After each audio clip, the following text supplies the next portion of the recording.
Hey, this is the recording for my web development project 2022, and I'll just dive straight into it.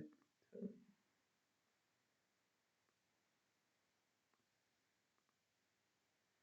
here we go.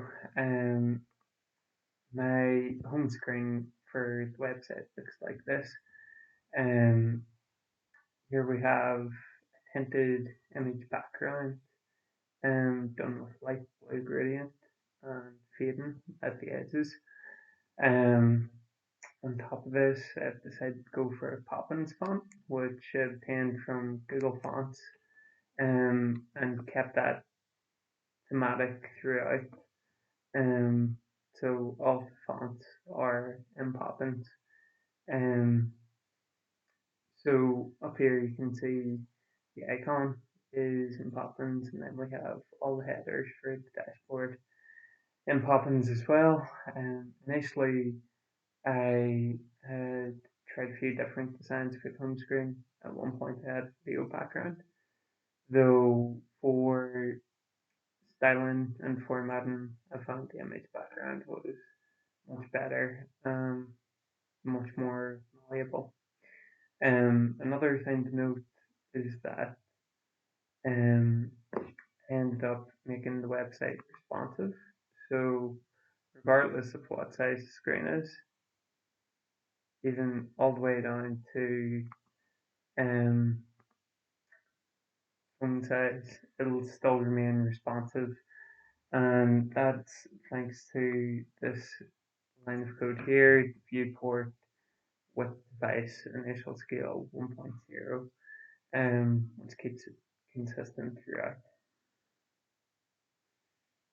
So moving on from the style and features website then, and decided to include the login feature on the home screen. Here, when you click, you have the options listed to you from previous entries as well, and this all links back to the database on myphp.admin for registered users and users looking to sign up as well. There's the PHP source code in VSC, which links to this database, and people can add entries to the database as the users grow and grow. For this reason, I included the variable type as bigint. Bigint being for wider range than it, depending on how far the user database grows. Um, so just another design decision I decided to keep there. Um, so apart from logging in and registering, you have the social icons here. In this case, I went for Facebook, Instagram, and Twitter. Um, I went for these three notably because they're biggest. There's other social media platforms like TikTok, Vine, others that have emerged and then faded away again, but these three have remained consistent for a good while now. And I think most of the target users for this website would have one of the three accounts, which is why I decided to include them. I also went to the effort of setting up fake accounts for all of them. So I ended up doing um, Instagram, Facebook, Twitter, fake accounts.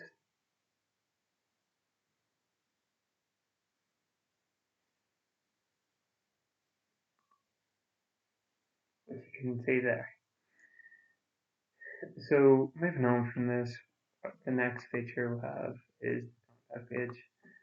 I went for this font, um, trying to give some clarity definition with white background and find that blue works the best.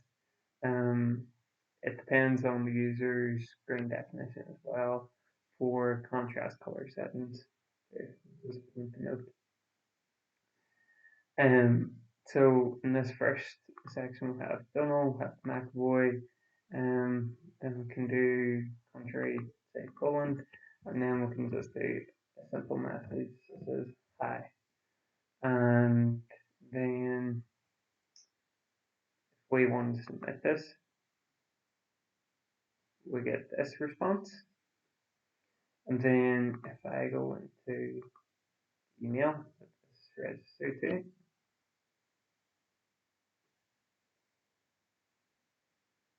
email, I can show you the source code in the meantime.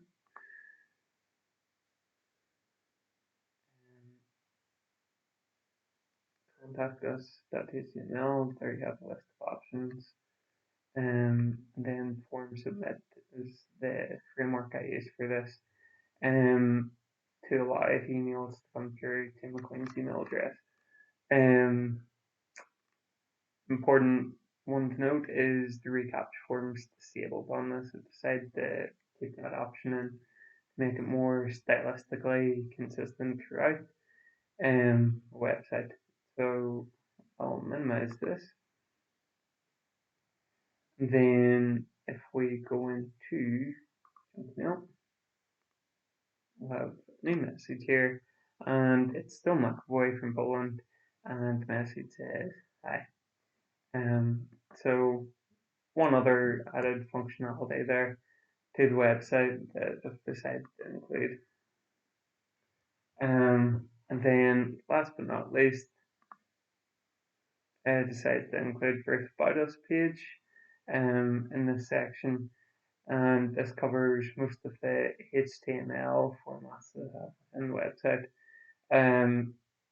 Before going on to the server side, so this just gives a brief overview of the site, how it can be, and I thought it was important to include as it would give the user some context to the origins of the site. So moving on from this, we have our PHP, and this is the CSV file that the site created in.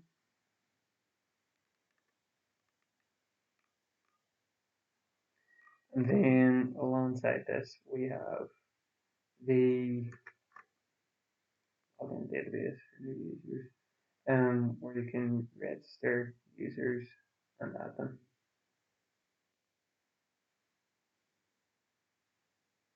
And then back to our homepage again. So in the album list section, we have all the data in HTML format, with the album Apple links, the album wiki links in some cases, here where the artist wasn't available. And this involved around about 5 to 6 hours data entry, and ended up including it for user functionality and user convenience while on the website. So when the user visits the site, they'll be able to access sound bites through the Apple links that are there, as it links to all of the albums, remastered versions in some cases, but nonetheless the albums. And then for the Wikipedia links, it links to the band page info or the artist page info, where the user of the website can find out a bit more information about each artist or band for that case.